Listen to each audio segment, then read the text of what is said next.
Hello friends, आज का जो हमारा वीडियो इसका टॉपिक ये है कि आज मेरी ट्रेनिंग सेशन है जिसमें 5 मेंबर्स हैं।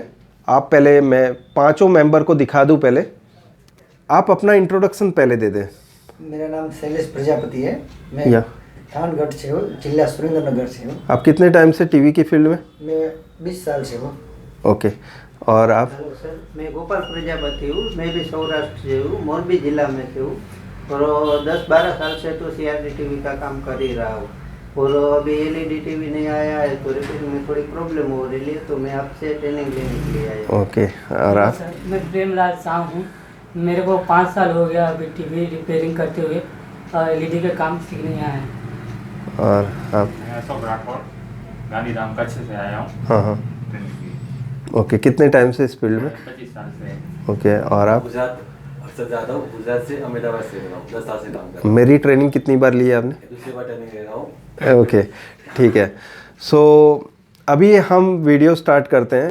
आज जो हम वीडियो आपके सामने लेके आ रहे हैं, ये पूरा मदरबोर्ड और पैनल सेक्शन कैसे काम करता है, इवन हम बैकलाइट सेक्शन को भी कवर करेंगे, ठीक है, लाइट सेक्शन को भी।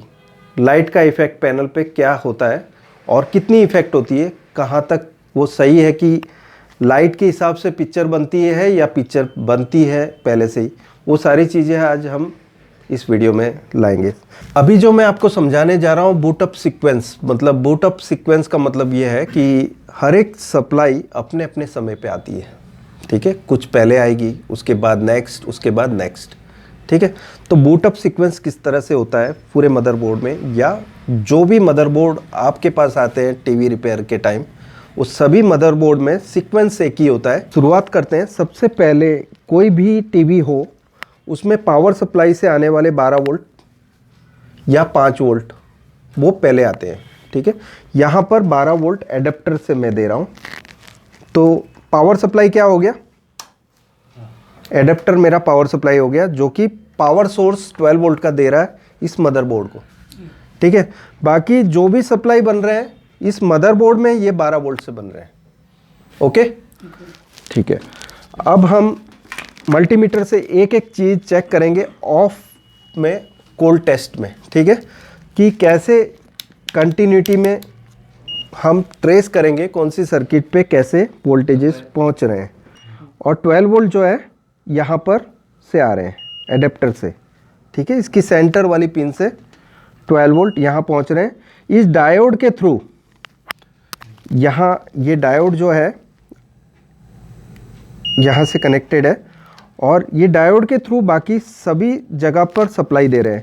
जैसे कि इसकी पिन नंबर 2 पर, ठीक है, इनपुट हुआ और 5 वोल्ट इस कॉइल से आउट होंगे, ये 3 नंबर पिन से। 2 से इन हुआ 12 वोल्ट और 3 नंबर से आउट हुए 5 वोल्ट, ठीक है। तो पहला स्टैंड बाई सर्किट क्या है? 12 वोल्ट। उसके बाद सेकंड स्टैंड बाई सर्किट क्या है? 5 वोल्ट, जो कि हम यहाँ मेज़र कर सकते हैं। तीसरा स्टैंड बाई सर्किट क्या हो गया? ये 5 वोल्ट से ही 3.3 बन रहे हैं, ठीक है, जो कि हम यहाँ भी देख सकते हैं, ठीक है। सो ये 3.3 और 1.2 वोल्ट, ठीक है, 1.2 वोल्ट जो कि हम IC को देते हैं कोर सप्लाई, ठीक है। तो इस पिन में 1.2 वोल्ट एंटर हो गए और साथ में 3.3 वोल्ट भी एंटर हुए इस पिन से, ठीक है।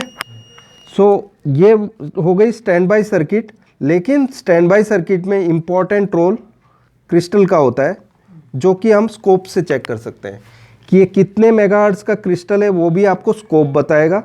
ये परफेक्ट फ्रीक्वेंसी आउट कर रहा है कि नहीं, वो भी स्कोप बताएगा आपको, DSO, ठीक है। तो आपकी फ्रीक्वेंसी आप मेज़र करेंगे इस पे और फिर बाद में यहाँ पर आएंगे।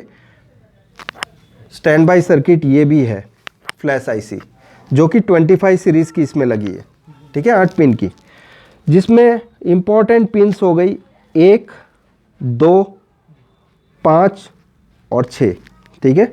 जिसमें से 1 नंबर की पिन चिप सिलेक्ट पिन हुई, 2 नंबर की पिन सीरियल इनपुट आउटपुट 1 हो गया, 5 नंबर की जो पिन है वो हो गई सीरियल इनपुट आउटपुट 0 और 6 नंबर की पिन सीरियल क्लॉक। और इम्पॉर्टेंट पिन हमें नहीं भूलना चाहिए 3.3 वोल्ट, जो कि इस रेगुलेटर आईसी से इस फ्लैश को भी और प्रोसेसर को भी मिलते हैं। ठीक है, तो इम्पॉर्टेंट सप्लाई आपने समझ ली, पहले 12 वोल्ट, फिर 5 वोल्ट, फिर 3.3, फिर 1.2, फिर बाद में क्रिस्टल काम करने लगा। और फ्रीक्वेंसी शेयरिंग की प्रोसेसर और फ्लैश आईसी के बीच में, इस फ्लैश आईसी के और आईसी के थ्रू, ये सारे हो गए स्टैंड बाय सर्किट। और स्टैंड बाय सर्किट में इम्पॉर्टेंट चीज़ आपको नहीं भूलनी चाहिए, सेंसर सर्किट। ठीक है, इसको भी कांस्टेंट वोल्टेज मिलते रहने चाहिए 3.3 वोल्ट या 5 वोल्ट। ये सेंसर 5 वोल्ट वाला है, तो इसको 5 वोल्ट मिले हैं डायोड के थ्रू। ठीक है, तो एक सर्किट हो गई क्या, ये आईआर सेक्शन भी स्टैंड बाय सर्किट है। सो अब हम पावर ऑन करते हैं, तो आप देखेंगे यहाँ पर रेड इंडिकेशन है, दैट मीन्स स्टैंड बाय में है टीवी। हम जब स्टैंड बाय का यूज़ करते हैं तो स्टैंड बाय का मतलब क्या है, रुका हुआ। ठीक है, अभी टीवी चालू नहीं है। ठीक है, इसमें हम फॉल्ट भी ढूंढेंगे, कैसे फॉल्ट ढूंढते हैं, इसमें कहीं ना कहीं फॉल्ट है, मैं अभी से आपको नहीं बताऊंगा, स्टेप बाय स्टेप चेक करके बताऊंगा। तो अभी हम स्टैंड बाय सर्किट में कौन से वोल्टेजेस मिलेंगे पहले वो चेक करेंगे, और डीएसओ से हम फ्लैश की रीडिंग भी देख लेंगे। तो सबसे पहले मैं बैकलाइट ऑफ कर देता हूं ताकि मैं क्लियरली आपको दिखा पाऊँ वोल्टेजेस। सबसे पहला वोल्टेज मेरा इंपॉर्टेंट वोल्टेज होगा 12 वोल्ट। ठीक है, उसके बाद 12 वोल्ट यहाँ भी पहुँचने चाहिए डायोड के दूसरी एंड पे, फिर आईसी की पिन नंबर 2 पे भी पहुँचने चाहिए, और पिन नंबर 3 से आउटपुट 5 वोल्ट हमें मिलेंगे। ठीक है, उसके बाद फिर 5 वोल्ट यहाँ पर आएंगे इस 3.3 वोल्ट के रेगुलेटर में, और 3.3 वोल्ट बनेंगे इस रेगुलेटर से, और इस रेगुलेटर में 5 वोल्ट पहुँचेंगे, और उसके बाद 1.2 वोल्ट मिलेंगे आपको इस रेगुलेटर से। ठीक है, 1.17 वोल्ट, दैट मीन्स 1.2। और फिर बाद में बाकी की जो भी फ्रीक्वेंसीज है वो कैसे बनती है हम डीएसओ से चेक कर लेते हैं। और ये सारी चीज़ें स्टैंड बाय में काम करने वाले पार्ट्स हैं जो मैं अभी दिखा रहा हूँ आपको फ़िलहाल।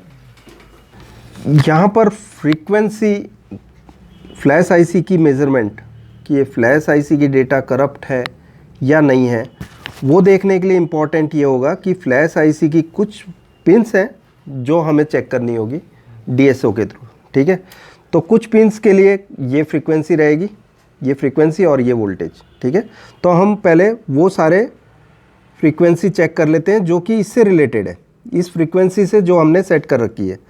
तो यहाँ पर हम पहली फ्रीक्वेंसी चेक करेंगे जो कि चिप सिलेक्ट है।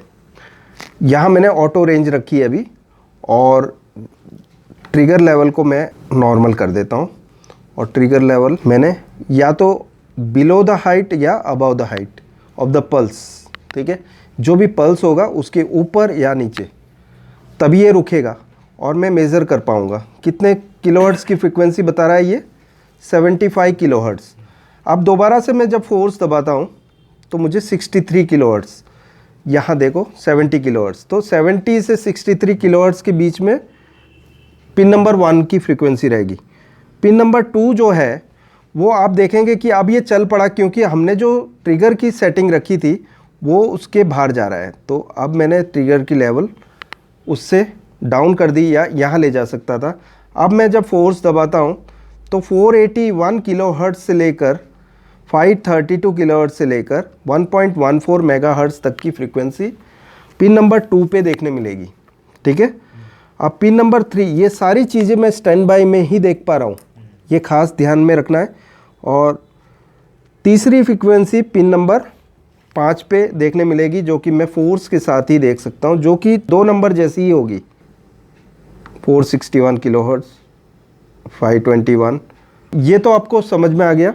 उसके बाद फिर मेरा जो क्लॉक चेक करना है 6 नंबर की पिन पे, तो यहाँ पर मेरी सेटिंग मुझे चेंज करनी है।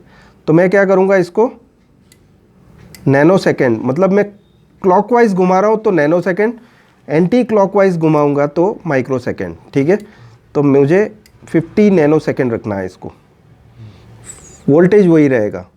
अब मैं 6 नंबर की फ्रीक्वेंसी चेक कर सकता हूँ, लेकिन यहाँ फोर्स की वैल्यू नहीं है अभी।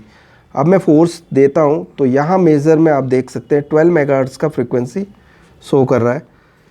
ये सारी जो फ्रीक्वेंसी शो करेगी कौन से मोड में, स्टैंड बाई मोड में। हम यहाँ आ जाते हैं क्लॉक फ्रीक्वेंसी। तो स्टैंड बाई और ऑन के समय दोनों ही समय क्लॉक फ्रीक्वेंसी मिलेगी आपको।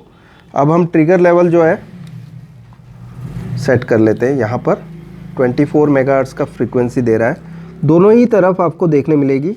मैं फोर्स की वैल्यू वापस देता हूँ 24 मेगाहर्ट्ज़, ठीक है।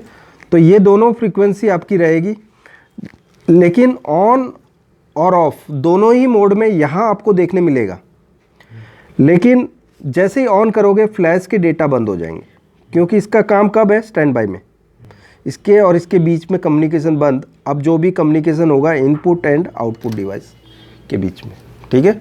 मतलब अब सर्किट डायरेक्टली कनेक्ट हो जाएगी आईसी के through, LVDS data and panel voltages, ठीक है। हम दोनों को अलग अलग से स्टडी करेंगे। अब दोस्तों ये अब दूसरे पार्ट में जाएगा। हम नेक्स्ट वीडियो वापस जो बनाएंगे उसमें अब मैं पूरा सर्किट आपको ट्रेस करके बताऊंगा, जो कि पैनल सेक्शन तक आएगा, और उसकी फॉल्ट फाइंडिंग कैसे होगी वो नेक्स्ट पार्ट में होगा।